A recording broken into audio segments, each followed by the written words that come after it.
आज के इस वीडियो में मैं बात कर रहा हूँ कि आप लोग फिजिक्स में कैसे 99 परसेंटाइल अचीव कर रहे होगे आईटी जेईई 2024 के एग्जाम में। अब यार देखो, फिजिक्स में 99 परसेंटाइल स्कोर करना इतना इजी नहीं है कि मैंने आप लोगों को प्रोसेस बता दिया और आप लोगों ने पढ़ना स्टार्ट किया और लोगों का आ गया। नहीं, आपको पूरा एफर्ट मारना पड़ेगा, 100% देना पड़ेगा अपना और बहुत ही हार्डवर्क करना पड़ेगा। और जितने बच्चे ये वीडियो देख रहे हैं ना, उसमें से लाइक 20 to 30% स्टूडेंट मैक्सिमम होंगे जो यार स्कोर कर पा रहे होंगे 99 परसेंटाइल। रेस्ट ऑफ स्टूडेंट नहीं स्कोर कर पा रहे होंगे। बट ये वीडियो आप पूरा देखोगे तो आप लोगों को वो पता चलेगा जो कि फिजिक्स में बहुत सारी चीज़ें हैं जो आपको नहीं पता है, फिजिक्स के इनसाइट्स आपको नहीं पता है, जिससे आप अपना स्कोर इंप्रूव कर सकते हो। तो ये वीडियो टिल द एंड देखना है और वीडियो को लाइक कर देना, क्योंकि वीडियो बहुत ही यार डिटेल होने वाला है। सब कुछ मैं आपको बता रहूँगा। सबसे पहले आपको बताऊंगा यार स्टडी टिप्स कि आपको कैसे फिजिक्स को पढ़ना है। देन स्ट्रेटजी बता रहूँगा कि यार किसी भी चैप्टर को जेईई एडवांस लेवल तक कैसे ले जाना है और बोर्ड की भी साथ में कैसे तैयारी करनी है उस चैप्टर की। ठीक है, ये बता रहा हूँ। उसके बाद मैं आपको बता रहा हूँ इंपॉर्टेंट चैप्टर, और इंपॉर्टेंट चैप्टर को कब करने, कैसे करने, क्यों करने, वो भी आप लोगों को बता रहा हूँ। जेईई एडवांस की पीवाईक्यू कितने लगाने, कैसे लगाने, कब लगाने, वो भी मैं आप लोगों को बता रहा हूँ। सो इस वीडियो को आप लोग पूरा देखो, बहुत यार इंपॉर्टेंट वीडियो आप लोगों को होने वाला है। आप लोगों को बताता हूँ सबसे पहले स्टडी टिप्स। तो सबसे पहले स्टडी टिप्स कि आप लोगों को फिजिक्स को कभी भी रटने का ट्राई नहीं करना है। फार्मूले कभी नहीं रटने हैं, कभी भी डेरिवेशन रटने नहीं है, कभी भी कोई कॉन्सेप्ट रटना नहीं है। क्योंकि फिजिक्स में जिस दिन आपने सोच लिया कि यार ये फार्मूला रट लेता हूँ या ऐसे ऐसे कर लेता हूँ या ये ट्रिक लगा देता हूँ, तो फिजिक्स के क्वेश्चन बन जाएंगे।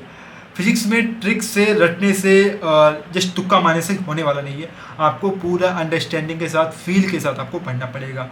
टिप्स नंबर 2, आप लोगों को बहुत ही प्रैक्टिस करने की जरूरत पड़ेगी फिजिक्स के अंदर। आपको 20% टाइम, जो भी आप लोग स्टडी कर रहे हो फिजिक्स को, उसका 20% टाइम सिर्फ आपको कॉन्सेप्ट पे देना है। ठीक है ना, रेस्ट 80% टाइम, ठीक है ना, आपको प्रैक्टिस पे देना है फिजिक्स में। सपोज को 4 घंटे आप लोग पढ़ रहे हो तो ट्राई करना है कि 1 घंटा आप लोग कॉन्सेप्ट पे देना है और 3 घंटे आपको प्रैक्टिस पे देना है। तब जाके आप लोग फिजिक्स को इतना स्ट्रॉन्ग कर पाओगे, उसके क्वेश्चन इतने सॉल्व कर रहे होगे आपकी, जिससे कि आपके जेईई एडवांस में क्वेश्चन सॉल्व हो रहे होंगे। यदि आप ये सोच रहे हो कि यार नहीं यार बस कॉन्सेप्ट को ज़्यादा पढ़ते हैं तो उससे मेरा क्वेश्चन बनने लगेंगे, तो ऐसा कुछ नहीं होने वाला है। ठीक है ना। स्टडी टिप नंबर 3, आप लोगों को डेरिवेशन पे बहुत ज़्यादा फोकस करना है। जो भी आपके चैप्टर में, जो भी आपकी बुक में डेरिवेशन दे रखे हैं उन पे अच्छे से फोकस करना है और ट्राई करना है कि यार एक बार सर ने डेरिवेशन समझा दिया और दोबारा डेरिवेशन खुद से ट्राई करना है। ठीक है ना, खुद करेंगे वो डेरिवेशन। ये नहीं कि यार बस बुक ओपन की और बस देख देख के कर लिया, ऐसा नहीं करना है। खुद ट्राई करना है, क्योंकि यार देखो फिजिक्स क्या है, फिजिक्स में जितने भी क्वेश्चन आप चाहे जेईई में ले लो चाहे एडवांस में ले लो, जब भी आपके सामने क्वेश्चन आता है तो उस क्वेश्चन को आप लोग सही से समझना, देखना कि वो क्वेश्चन एक जस्ट क्वेश्चन नहीं होता है, वो क्वेश्चन होता है एक डेरिवेशन, जिसमें हमारे पास एक कंडीशन होती है, उसके रिस्पेक्ट में हमें कुछ चीज़ निकालनी होती है, फिर उसमें जाके वैल्यू पुट करके हमको अपना आंसर फाइंड आउट करना होता है। ठीक है, वो भी एक डेरिवेशन ही होता है। जब आप डेरिवेशन पे अच्छे से टाइम दे रहे होगे, अच्छे से फोकस कर रहे होगे, अच्छे से बना रहे होगे, तब जाके आप लोग वो भी क्वेश्चन इजीली बना रहे होगे, नहीं बना रहे होगे। मैं सच बोल रहा हूँ, नहीं बोल रहा हूँ, ये तो कॉमन सी बात है, आपको समझ आ रही होगी। ठीक है, तो आपको डेरिवेशन पे ज़्यादा फोकस करना है। तो ये रही कुछ स्टडी टिप्स, ठीक है ना, जो कि आपके लिए जानना बहुत ज़रूरी था। ओके, उसके बाद हम बात करेंगे स्ट्रेटजी आपकी क्या होनी चाहिए, और भी कुछ स्टडी टिप्स हैं वो मैं आपको लास्ट में बता रहा हूँ। बट ये जो इंपॉर्टेंट स्टडी टिप है जो कि आपको जानना बहुत जरूरी था, जो मैंने आपको बता दी। अब बात करते हैं स्ट्रेटजी की, आपको कैसे फिजिक्स को टैकल करना है। अभी बहुत से बच्चे ऐसे होंगे जो 11 से 12 पे मूव कर रहे होंगे और इनका 11th यार मैं नहीं सोच सकता कि यार बहुत अच्छा गया होगा, क्योंकि इतने सारे डाउट आप लोगों के आए हैं ना, इतने सारे कमेंट आए कि भैया मैं 11th ऐसा हो गया वैसा हो गया, मैंने अच्छा नहीं कर पाया। तो आपको ज़्यादा सोचना नहीं है, सिंपल तरीका है फिजिक्स को पढ़ने का। ठीक है ना, यदि आपका 11th भी अच्छा नहीं गया तो भी आपको सबसे पहले जो फिजिक्स के बेसिक चैप्टर है ना उनको कवर करना है। ठीक है ना, जो आपका काइनेमेटिक्स हो गया, एनालम हो गया, रोटेशन हो गया, सर्कुलर मोशन हो गया, सेंटर ऑफ मास हो गया, लिनियर मोमेंटम हो गया, एंगुलर मोमेंटम हो गया, तो इन चैप्टर्स को आप लोगों को थोड़ा अच्छे से देख लेना और साथ साथ ग्रेविटेशन को छोड़ना नहीं है। क्योंकि यार देखो, जो चैप्टर स्टार्टिंग में मैंने बताया ना ग्रेविटेशन को छोड़ के, वो बेसिक है। ठीक है ना, वो आपके पूरी फिजिक्स में यूज आ रहे होंगे, हर जगह यूज आ रहे होंगे। चाहे कोई भी चैप्टर उठा लो, आपका रोटेशन, एनालम और लाइक लगेगा ही लगेगा, और आपका जो काइनेमेटिक्स लगेगा ही लगेगा। ठीक है ना, तो ये चैप्टर बेसिक है, इनको आपको जरूर कवर कर लेना है, कुछ भी कवर करना पड़े। ठीक है ना, कुछ भी करके इनको कवर करना है। उसके बाद आप लोग 12th पे जंप कर रहे हो, यदि आपके पास टाइम नहीं है, यदि आप लोग चीज़ें नहीं कर सकते तो आराम से 12th पे जंप कर जाओ।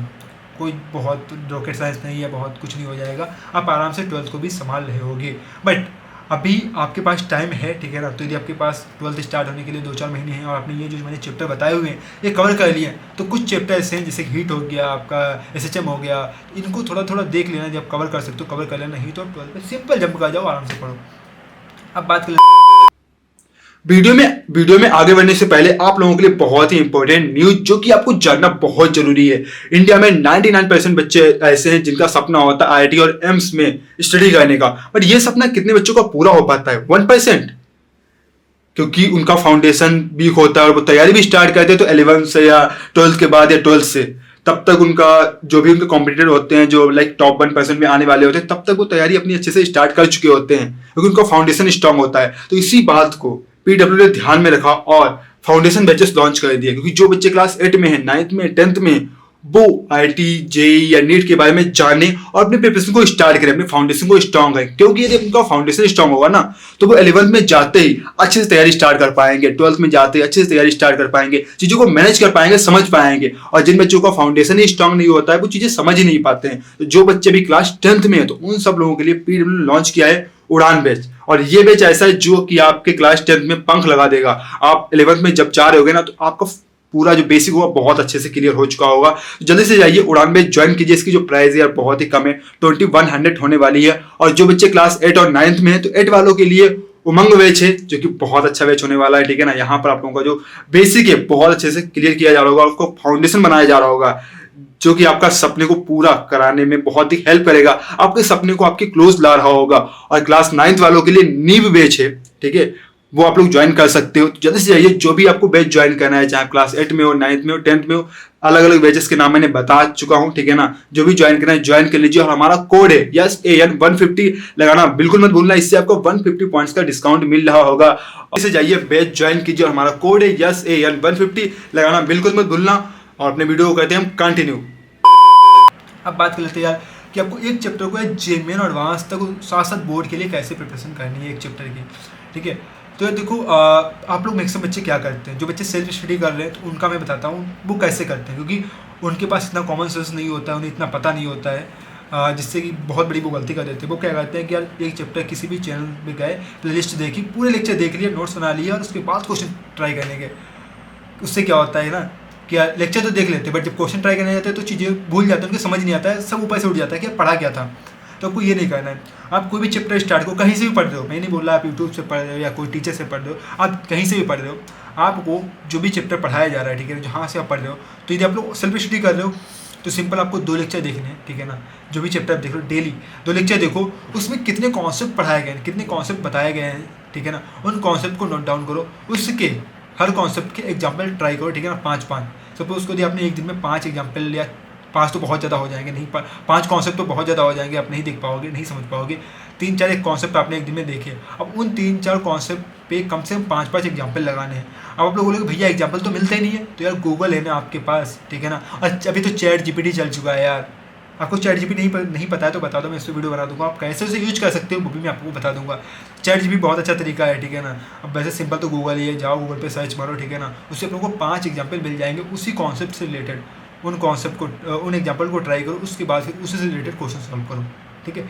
अगले दिन नेक्स्ट 2 लेक्चर देखने हैं और जो कॉन्सेप्ट उसमें है उन्हीं कॉन्सेप्ट से रिलेटेड एग्जाम्पल और क्वेश्चन ट्राई करने हैं। इस तरह करके आप लोगों को चैप्टर को खत्म करना है। और रही बात है जेमेल लेवल तक का ले जाने की, तो इस तरह से आपने एक बार जब चैप्टर खत्म कर लिया तो आप लोगों को कोई डीपीपी यदि आपके पास है या आप जहाँ कोचिंग कर रहे हो तो उसकी डीपीपी आपको सॉल्व करनी है। आपने डीपीपी सॉल्व कर ली, अब ऐसा नहीं करना है कि यार एक चैप्टर में आपको 200-300 क्वेश्चन लगाने, नहीं, जरूरत नहीं है। आपको सिंपल यार यदि आपने इस तरह से किया जैसे मैंने बताया है तो चैप्टर खत्म होने के बाद आपको बस 50 क्वेश्चन लगा लेने हैं, 50 ज़्यादा नहीं, 50 क्वेश्चन लगा लेने उस चैप्टर के, ठीक है ना। बेसिक वाले या जो भी आपको जैसे आपके पास डीपीपी है उसके 50 क्वेश्चन, उसके बाद जेमेन के क्वेश्चन आपको ट्राई करने हैं, ठीक है। क्या करना है, जेमेन के क्वेश्चन ट्राई करना है। अब जेमेन के क्वेश्चन ट्राई करोगे तो यार यदि आपसे 10 out of 7 question out of 10 question बन रहे हैं तो समझ लो कि आपका चैप्टर अच्छा है, आप काफ़ी अच्छे से पढ़ाई की है। यदि आपको 3-4 क्वेश्चन ही बनने हैं तो आपकी बात, यदि आपसे 3-4 क्वेश्चन ही बनने हैं ना तो आपको थोड़ा सोचने की जरूरत है, आप गलती कहाँ पे कर रहे हो, ठीक है ना। क्या प्रॉब्लम है, आपको कैसे पढ़ना है। यदि आपको ये प्रॉब्लम आ रही है तो आप मेरे को बताना कमेंट बॉक्स से लिख के कि भैया ये प्रॉब्लम आ रही है यार, तो मैं उस पर थोड़ा अलग से कुछ आपको बताऊँगा, क्योंकि वो टैकल करने का अलग तरीका है। बट जो मैं अभी बता रहा हूँ अभी तो सिंपल बात करते हैं, ठीक है ना। तो आपकी जेमेन हो गया। अब बात करते हैं एडवांस की। तो एडवांस में भी आप से इतनी इजी क्वेश्चन नहीं बनने होंगे, लाइक एडवांस में भी आपसे इतने जल्दी क्वेश्चन नहीं बनने होंगे, क्योंकि एडवांस का लेवल अलग है, ठीक है ना, उसका तरीका अलग है, उसे पढ़ने का तरीका अलग है। तो एडवांस के लिए आपको क्या करना है, एक बार जेमेल लेवल का आपने बेस कवर कर लिया है, उसके बाद आपको क्या करना है, डीसी पांडे होगा या फिजिक्स गैलेक्सी होगा तो ये बुक आपको उठानी है, ठीक है, एक बुक उठा लेना कोई भी, चाहे फिजिक्स से लिखी चाहे डीसी पांडे, उसके आपको एग्जाम्पल ट्राई करने हैं। क्या करना है, एग्जाम्पल ट्राई करने हैं जो एडवांस लेवल वाले हैं, ठीक है ना, उसमें आपके जेमिन के भी मिल रहे होंगे, जो एडवांस के भी मिल रहे होंगे, तो एडवांस इलस्ट्रेशन आपको फिजिक्स केमिस्ट्री बुक में मिल जाएंगे, तो वो वाले एग्जाम्पल आपको ट्राई करने हैं। ठीक है, जब लोग वो एग्जाम्पल ट्राई करोगे तो आपको एक टच मिल रहा होगा एडवांस लेवल का, यार एडवांस में कैसे क्वेश्चन आ सकते हैं, किस तरह से क्वेश्चन आते हैं और कैसे सॉल्व किए जाते हैं। और कोई भी जो एग्जाम्पल आप जब सॉल्व करने जाते हो तो ऐसा नहीं करना कि यार क्वेश्चन पढ़ा और सोल्यूशन देखा और बस लग गए छापने सोल्यूशन, ठीक है ना, ऐसा नहीं करना है।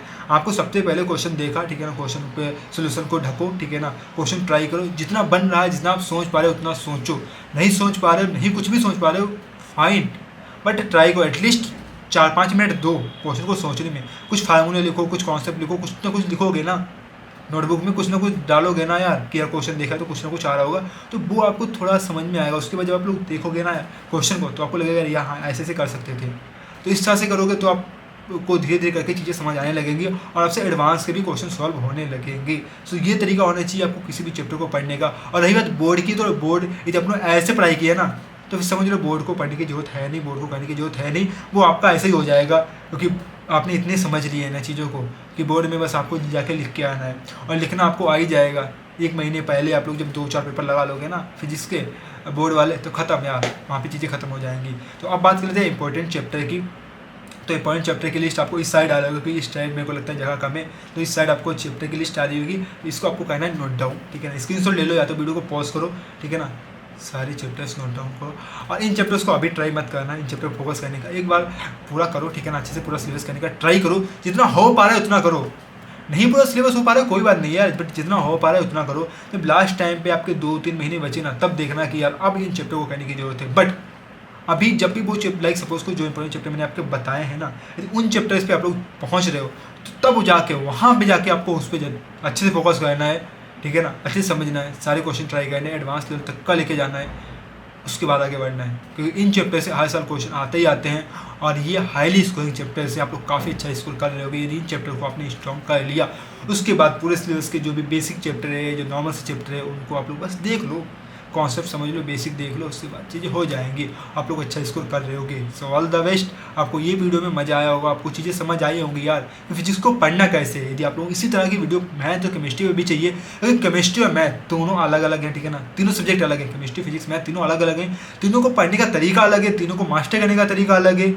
और केमिस्ट्री में तो यार आपकी फिजिकल ऑर्गेनिक इनऑर्गेनिक आ जाती है, तो उसे तो कवर करने का तरीका अलग है। फिजिकल को अलग तरीके से पढ़ रहे होगे, इनऑर्गेनिक को अलग तरीके से पढ़ रहे होगे, ऑर्गेनिक को तो यार बहुत से बच्चे तो ऐसे इनको समझ ही नहीं आती, तो उन्हें कैसे पढ़ना है उसको भी मैं आपको बता रहा हूँ। तो यदि आपको इन 2 टॉपिक पर और वीडियो चाहिए तो बता दो, और इस वीडियो को शेयर कर दो अपने दोस्तों के साथ, और लाइक तो कर ही दिया होगा, चैनल को सब्सक्राइब कर ही दिया होगा, बताने की तो ज़रूरत है नहीं। सो ऑल द बेस्ट, मचाते हैं यार। चलिए मिलते हैं नेक्स्ट किसी और वीडियो में।